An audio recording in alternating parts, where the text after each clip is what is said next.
ఏమన్నా జరగబోతోందా లేదంటే ప్రక్షాళనే జరగబోతోందా? 2 పదవులున్నాయి. ఈ 2 బెర్తుల కోసం డజన్ల మంది పోటీ పడుతున్నారు. సో ఎవరి ప్రపోజల్ నెగ్గేటువంటి అవకాశం ఉంది? కాంగ్రెస్ పార్టీ జాతీయ అధిష్టానం వాస్తవానికి అటు కర్ణాటక ముఖ్యమంత్రి మార్పు తర్వాత లేదంటే విడి సతీష్ ఎంపిక తర్వాత కాంగ్రెస్ పార్టీ కొంత స్ట్రిక్ట్గా కనిపిస్తోంది. బట్ ఇప్పుడు మంత్రివర్గ విస్తరణ విషయంలో ఎట్లాంటి పరిణామాలు రాబోతున్నాయి? ప్రొఫెసర్ శేషు సార్ మనతో పాటు జాయిన్ అవుతున్నారు. శేషు సార్ నమస్తే. శ్రీకాంత్ నమస్కారం. సో విస్తరణ ప్రక్షాళన, సో ఎట్లాంటి వ్యూహాలతో వెళ్ళబోతున్నారు? సో ఇందాక నేను చెప్పినట్టు ఒక చాంతాడంత లిస్ట్ ఉంది. ఎవరికి వాళ్ళు అధిష్టానాన్ని ఎవరైనా కలవచ్చు, ముఖ్యమంత్రి కూడా అదే మాట అంటున్నారు. సో ఎవరికి వాళ్ళు లాబింగ్ చేస్తున్నారు. సో మంత్రివర్గ విస్తరణ ఉంటుంది అనుకోవాలా లేదంటే రిస్క్ ఎందుకని చెప్పేసి దీన్ని ఇక్కడితో ఆపుతారనుకోవాలి? ఎట్లా చూడొచ్చు? శ్రీకాంత్, చాలా రోజుల తర్వాత కాంగ్రెస్ పార్టీ కేరళ లాంటి రాష్ట్రంలో ఒక మంచి విజయాన్ని సాధించటం, తర్వాత కర్ణాటక రాష్ట్రంలో అధికార మార్పిడి జరగటం, తెలంగాణ రాష్ట్రంలో కూడా కొంతకాలంగా మంత్రివర్గ విస్తరణ జరుగుతుంది, మంత్రివర్గ ప్రక్షాళన జరుగుతుంది అనేటటువంటి ఊహాగానాలు అటు మీడియాలో వస్తున్నాయి, ఇటు రాజకీయ వర్గాల్లో కూడా వినపడుతున్నటువంటి మాట. దాంట్లో భాగంగానే చాలా మంది ఆశావాహులు కాంగ్రెస్ పార్టీలో ఉన్నటువంటి వాళ్ళు అధిష్టానాన్ని కలిసి మాకు మంత్రి పదవులు కేటాయించాలనేటటువంటి ఒత్తిడి కూడా చేస్తున్నటువంటి సందర్భంలో కాంగ్రెస్ పార్టీ తెలంగాణ రాష్ట్రంలో కూడా మంత్రివర్గ విస్తరణకు మొగ్గు చూపుతుంది అనేటటువంటి వార్తలు వస్తున్నాయి. అయితే చట్టం ఏం చెప్తుంది అని అంటే, మన తెలంగాణ రాష్ట్రంలో ఉన్నటువంటి శాసనసభ స్ట్రెంగ్త్ ప్రకారంగా 1+17 అంటే ముఖ్యమంత్రి 17 మంది మంత్రులు, మొత్తం 18 మంది ఉంటారనేది చట్టం చెప్తుంది. అయితే కాంగ్రెస్ పార్టీ అధికారాన్ని చేపడుతున్నప్పుడు ముఖ్యమంత్రి 11 మంది మంత్రులు, మొత్తం 12 మంది తోటి ప్రమాణ స్వీకారం చేశారు. తర్వాత ఒక ముగ్గురిని విస్తరణలో తీసుకున్నారు. తర్వాత జూబ్లీ హిల్స్ ఉప ఎన్నిక సందర్భంలో మైనార్టీకి ప్రాతినిధ్యం లేకపోవటం అనేది ఒకటి భావించి మైనార్టీని మంత్రిగా తీసుకున్నారు. అంటే 16 మందిని తీసుకున్నారు. ఇంకొక 2 బెర్తులు మంత్రివర్గంలో ఖాళీ ఉన్నాయి.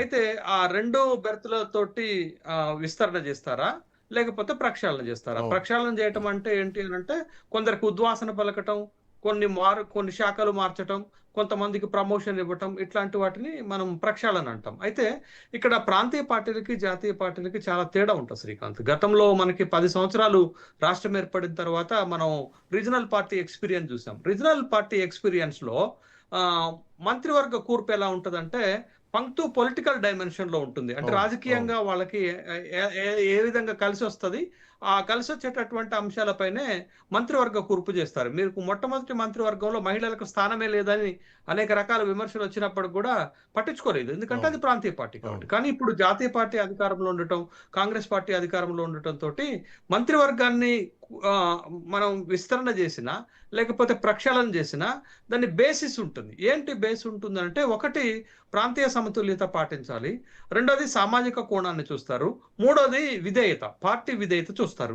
ఈ 3 అంశాలతోటి ఎప్పుడైనా మంత్రివర్గ కూర్పు ఉంటుంది జాతీయ పార్టీలు, ముఖ్యంగా కాంగ్రెస్ లాంటి పార్టీలు అనేటటువంటి విషయాన్ని గమనించాలి. అయితే ఇక్కడ ఇప్పుడున్నటువంటి మంత్రివర్గంలో 2 అంశాలు క్లియర్ గా లోపించాయి. ఒకటి, ప్రాంతీయ సమతుల్యత లేదు.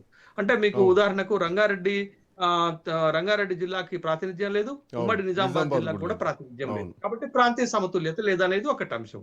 రెండోది, సామాజిక వర్గాలకు కూడా సరైనటువంటి ప్రాతినిధ్యం దక్కలేదు అనేటటువంటి ఒక విమర్శ ఉంది. మొన్నటి దాకా మైనార్టీలకు ప్రాతినిధ్యం లేకపోతే అజారుద్దీన్ తీసుకున్నారు.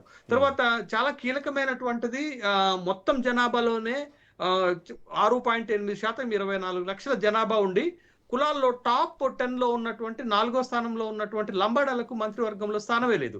వాళ్ళ నుండి ఒక అసంతృప్తి వస్తుంది. తర్వాత బీసీలకు గత ప్రభుత్వం రీజనల్ పార్టీ ఉన్నప్పుడే 4 మంత్రి పదవులు దక్కితే ఇప్పుడు కేవలం 3 మంత్రి పదవులు మాత్రమే ఉన్నాయి. ఇంత పెద్ద సామాజిక వర్గానికి ఇంకా మంత్రి పదవులు పెంచాల్సినటువంటి అవసరం ఉంది.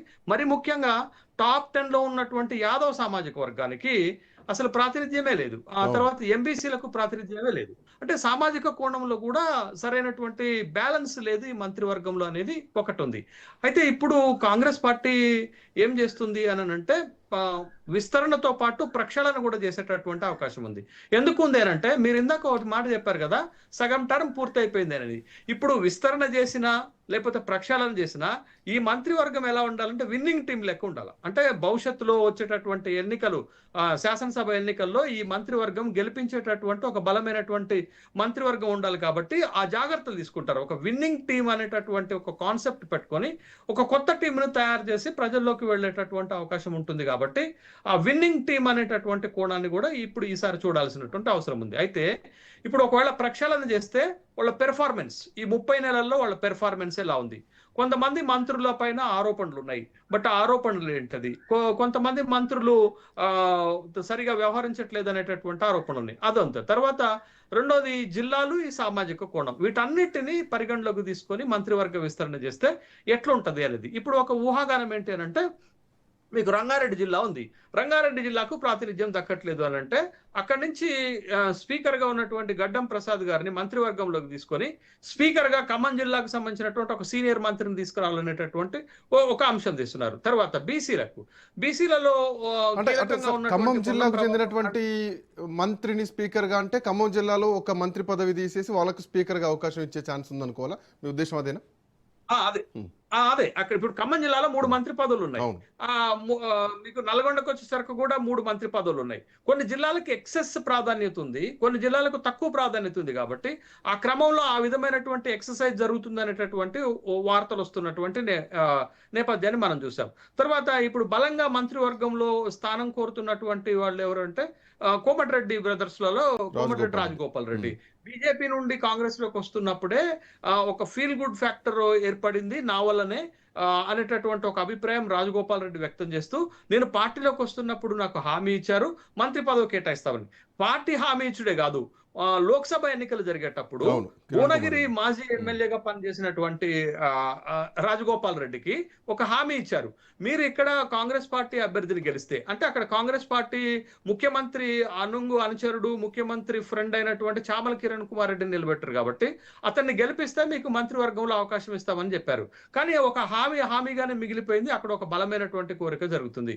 మీరు చూడండి, లోక్సభ ఎన్నికలు జరిగేటప్పుడు ముఖ్యమంత్రి గారు ఒక హామీ ఇచ్చారు, ఒక రాష్ట్రంలో ఒక నెంబర్ 1 కులం ఉన్నటువంటి ముదిరాజ్ సామాజిక వర్గానికి మంత్రివర్గంలో ప్రాతినిధ్యం లేకపోతే ఆ వెలితి కనపడుతుంది, ఎన్నికల్లో నష్టం జరుగుతుందని ముదిరాజు సామాజిక వర్గానికి మంత్రి పదవి కేటాయిస్తామని చెప్పారు. ఎన్నికలు అయిపోయిన తర్వాత వాకిటి శ్రీహరికి మంత్రి పదవి కేటాయించారు. కానీ ఇక్కడ కేటాయించలేదు అనేటటువంటి ఒక అంశము తెరపైకి వస్తుంది. తర్వాత బీసీ సామాజిక వర్గానికి వచ్చేసరికి ఇటీవల కాలంలో పొన్నం ప్రభాకర్ పైన ఆరోపణలు వస్తున్నాయి.